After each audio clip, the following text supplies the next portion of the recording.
Monday through Friday, Sactown Sports. Drafting days are here again almost for the NBA. Kyle Draper, Whitey Gleason, and we're going to take a deep dive in here into what exactly the Kings may do. Nice enough to join us, NBA draft analyst for Draft Deeper and NoCeilings.com, Nathan Grubel with us. Nathan, thanks for your time today. I see you've got, in your latest mock draft, you got the Kings going with Jared McCain. What makes him a good fit for Sacramento, sir? Absolutely. So first of all, thank you guys for having me on. Appreciate it. Just Draft Deeper at the moment, not with No Ceilings. Don't want to get that confused with the audience out there. It was with them last year, not this year. But Jared McCain, right? So kind of breaking down what the Kings need specifically. I think this team needs some depth at the guard position, depending on what's going on with Malik Monk. They need guys, obviously, who can make shots. You need guys who can help on the rebounding front. And you need players who can just continue to make quick decisions on the basketball court on both ends of the floor. You're seeing that with a lot of the best teams in the playoffs. They have depth with guys who can dribble, pass, shoot, and then offer some defensive value. And with Jared McCain, you're not seeing as much on the defensive side yet in his career, though he is a well-built guard, very strong. You certainly see that in some of what he's able to do on the offensive end.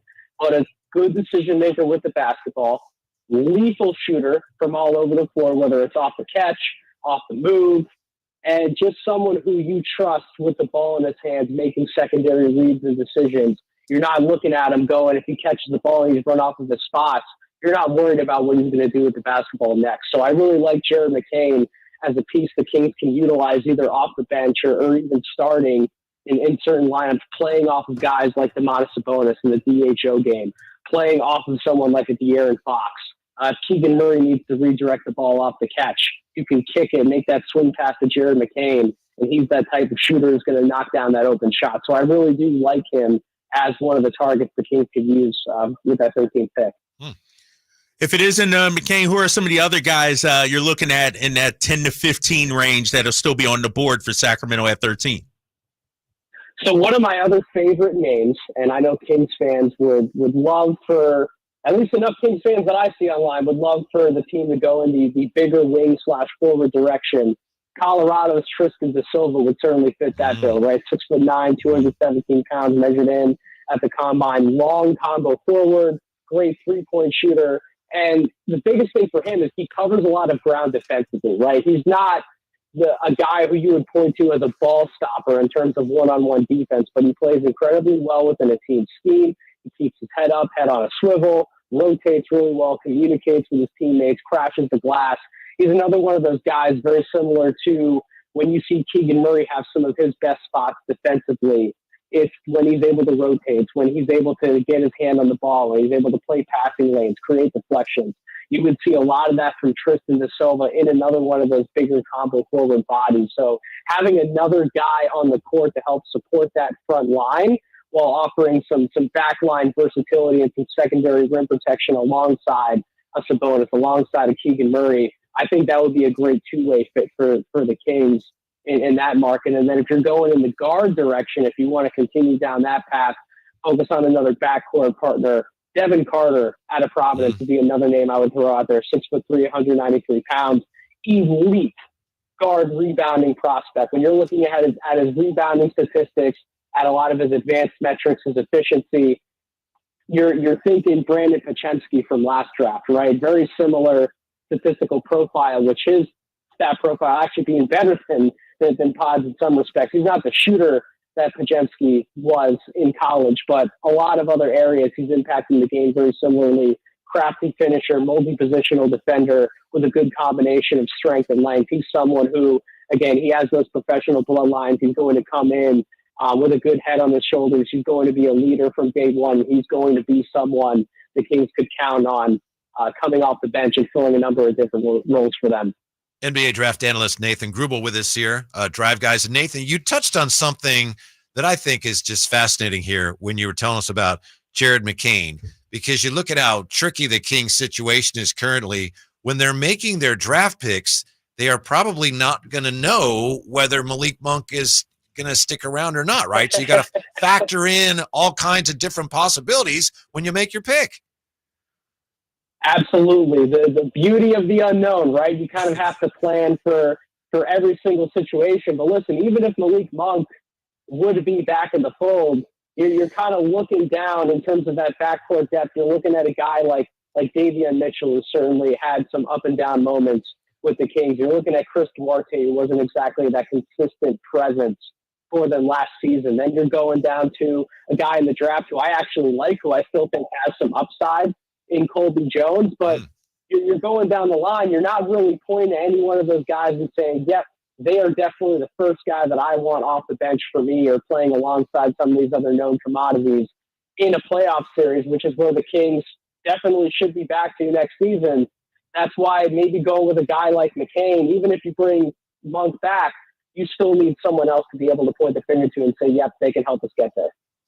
Let me ask you this. There's so much talk about this being a weak draft and, not deep or whatever, no stars in this draft. Is there anybody, if you're Sacramento, that maybe you trade up to get? Like, is this a year where if you like a guy in the top 5, 7, you might be able to trade up and get some value there? That's a great question. So I would certainly see some opportunity if they would want to go that route and trade up. I think my big board can sometimes look a little bit different than consensus. What I will say, guys, about the whole weak draft narrative, I love when people say that, because we're kind of not focusing on what is winning in the playoffs and what the best teams in the NBA have. It's not just the stars. I get it.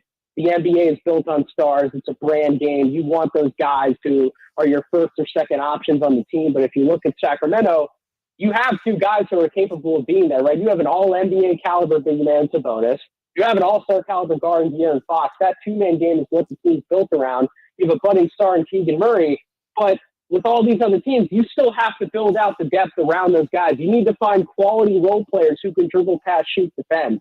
We're past the era in this game where you can just have a specialist on the floor where they're on the floor doing one thing and they don't have to contribute in all these other areas. Defenses are smarter. The game's being played at a faster pace. There's more physicality coming back into the game with some of the rule changes that have been implemented this year. So you need guys who can check a number of boxes. And when you look towards the top of the draft, if you would want to try and trade up, there are guys who check a number of boxes for you. There's Reed Shepherd out of Kentucky, one of my favorite prospects who could be available in that 4 to 9 range. Dalton Connect, another one of my favorite prospects in this draft class. So you might look at him and say he's a very offensive-focused prospect, but he's been testing very well athletically out at the combine. He's someone who you can't take his game for granted because of the type of shape that he was in at Tennessee. When you talk about an off-ball scorer primarily, who certainly did some damage on the ball from all 3 levels, but primarily an off-ball scorer in terms of how he's getting his shots, the volume at which he actually took and made a lot of those types of shots, you're not really seeing that type of volume off-ball scorer as apparent in the NBA as someone like a Dalton Connect was. So I consider him special in that regard, in my opinion. So there are guys who the Kings could target who would certainly fit in with a lot of what's made the Kings excellent in some respects offensively. Guys like Kevin Huerter are able to run up a lot of screens, move without the basketball. Malik Monk, you're seeing what kind of damage he can do with the ball in his hands off the bench. So there are those types of options if the Kings want to move up. I think they're actually in a pretty decent space where they are right now with the 13th pick to get a guy like a McCain, a Carter, a De Silva. You could go the big right. You get someone like Kyle Filipowski. You could target a Zach Edey. There are names that are going to be there, but certainly if you wanted to trade up, you can certainly find some good role player quality talent that can help this team win playoff games. That's Nathan Grubel, obviously a great follow on Twitter, especially these days if you're a Kings fan. Nathan, we know you've been at the Combine. Can you tell us what in the world's going on with Bronny? I mean, we're hearing a lot of different things. Woj is reporting that teams want to draft him so they can sell more G League tickets, and we're hearing that he showed out at the Combine scrimmage today. I have nothing against Bronny. I'm just I'm having a hard time figuring out what's actually going on, what's not. What is your read on where Bronny is and how he fits into the selections in this draft? It's a great question. Your guess is as good as mine, guys. And what I mean by that is, listen, the Bronny situation is very delicate, right? And I don't have all of the intel in the world to be able to speak to what his camp is thinking going into this process in terms of getting him into the NBA right away next season. I certainly think he would be better off going back to school, playing it out another year, getting into a system that offers him more on-ball reps and a place where he can actually develop more of those on-ball skills. Because I do think he's a talented player, guys, at the end of the day. I really do. I got to see him up close and personal a few years ago down at Overtime Elite in some of the exhibition games that they were there in Atlanta. And I liked Bronny as a prospect then. I thought that he could certainly shoot the basketball with some of the best players that I saw at that time. I thought he could defend both backcourt positions. He's obviously athletic enough to play in the NBA. So there is a skill set there where he can come in and be a good role player in time. But just thinking about what happened with him on the court in the offseason with that troublesome, that very scary situation that he had with that heart condition, having to come back from that, get acclimated not only to playing basketball at a high level in college, but also the time that he lost in different training camps and different overseas exhibitions with that USC team, the time that he lost actually building and developing those bonds and relationships and building that on-court chemistry. And then all of a sudden being thrown back into the fire with all the expectations on him and being asked to really be a star in college basketball. He was in an unfair position from that perspective. And so I think that while some of the patience has been lost, everyone wants to see him succeed because of his father, because of the situation, the storylines with those two possibly being able to play together. I get all of it. I wish he would come back to school and be able to focus on his development and what's best for him. But if he ends up in the NBA next year, I'm probably not seeing how he fits with an NBA team right out of the gate. He's probably going to be playing and spending some good time in the G League. But nevertheless, it does look like he's going to be in the draft, guys. It looks like he's going to be someone who's probably going off the board somewhere, I would imagine, in the second round. But who knows? If he keeps having some flashes like he did in scrimmage day one here, maybe you see somebody take him in the late first round. Maybe there's some movement. Wow. Who knows at this Low point, first round. Wow. Okay. Who knows? Hey, guys, this draft is going to be crazy. I'm just warning you right now. Take Bronny James out of the equation.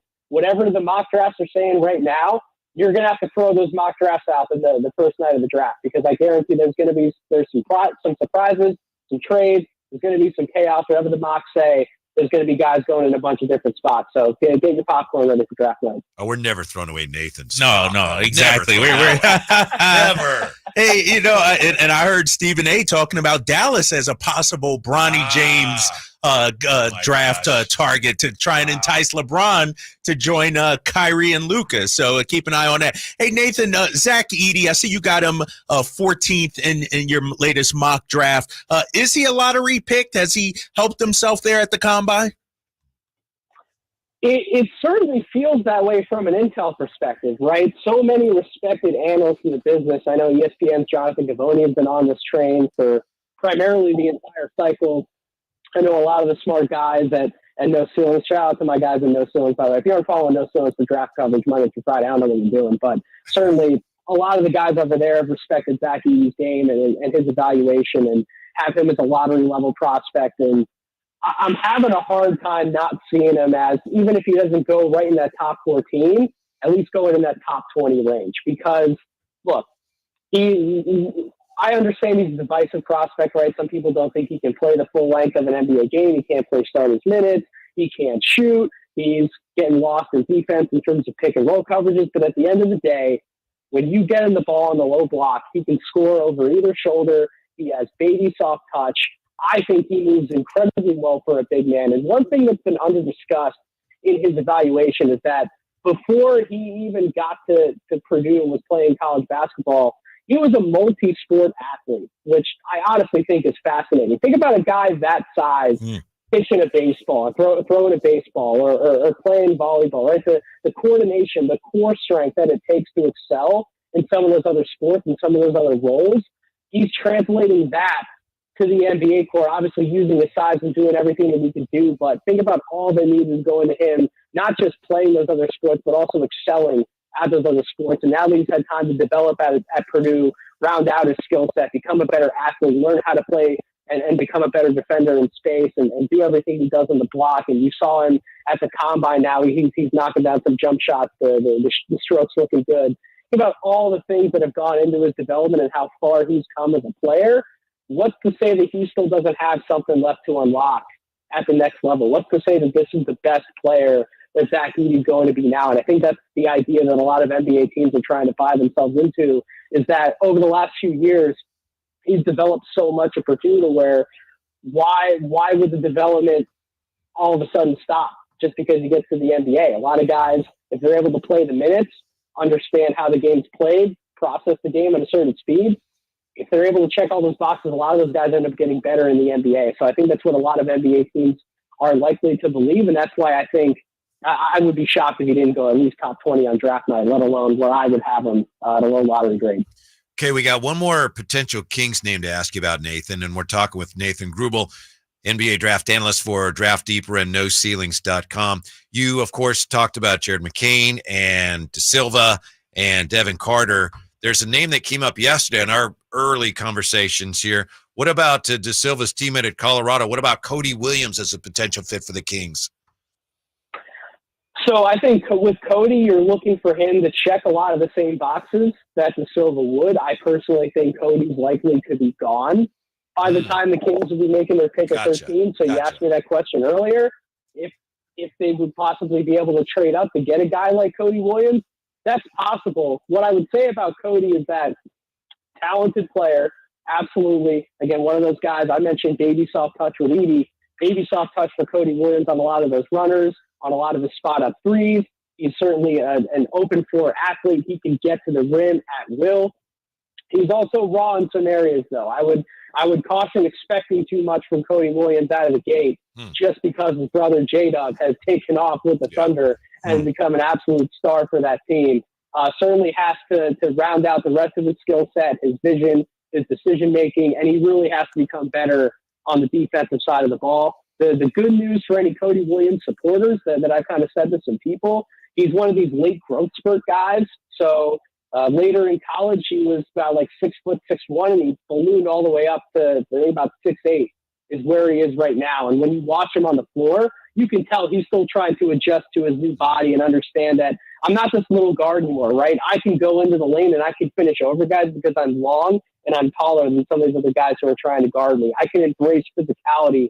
I can go at guys, drive into them, and finish through contact. When I'm defending, I can get my body into someone and I can alter where they're driving and how they're driving and what angles they're taking because of my foot speed, because of my lateral mobility, because of my length. And I think he's still trying to get adjusted to his quote-unquote new body, so to speak. So once he gets more acclimated, once he gets better physical training and development in the NBA, I think you could see some of the other elements to his game blossom along with it, and you could see a special player develop. But it's one of those things in the NBA, not every team is the best at developing young talent. So if you're going to draft someone like a Cody Williams or some of these other guys we're talking about with high ceilings and possibly lower floors in the lottery, you have to have a plan on how you want to develop and how to utilize them. Otherwise, it may not always turn out the best for you. So just be very careful when looking to draft one of those guys. That's all I'm saying. But he is a very talented player. All right, Nathan, my final question. And when you look at Alex Sarr, is he the consensus number one? And if so, does that mean Atlanta's going to move off of some of their young bigs maybe? So I think as of now, everyone who I talk to, any scouts, executives, behind the scenes, I think Alex Sarr is the name that I certainly hear as number one on most people's draft boards. I would say other guys who are in contention for that number one spot would be Zachary Richesse out of France, Modest Buzelis from the G League Ignite program, Nikola Topic before the injury that he suffered yesterday was starting to gain a lot of steam. So there's some competition up there. But I think consensus and what the NBA is trying to tell us is that Alex Sarr is the number one guy who's likely to go number one. I think he'd be a good fit for the Hawks. And if so, yeah, absolutely probably moving off Cole Capella. I'm not sure about the Okongwu dynamic. I would still look for him to probably stay in Atlanta, but Capella's likely out of there. I do think with the Atlanta fit, if Alex Sarr is the pick, depending on which guard is still there, whether it's Trae Young, DeJounte Murray, regardless of how they want to restructure the roster there down in Atlanta, I do think either of those guards can really help Alex Sarr take a step forward offensively, right? You see these big men drafted, and sometimes we expect a little more of them offensively. How much do they have to do themselves? Whether it's Trae Young, whether it's DeJounte Murray, both of those guys know how to run the floor. Both of those guys know how to make lob passes. Both of those guys know how to get the ball to a big man in their spots in the half court. So either way, I think Alex Starr would benefit from playing with that backcourt tandem or one of those guys. So I think it would be a good pick. But yeah, I see him going to Atlanta with the number 1 overall pick. Thank you, Nathan. We appreciate your time and your insight very much. We hope to talk to you again soon. Absolutely. Thank you guys for having me. All right, Nathan. welcome. Nathan Grubel, NBA draft analyst. So, as you look at the draft here, Kyle,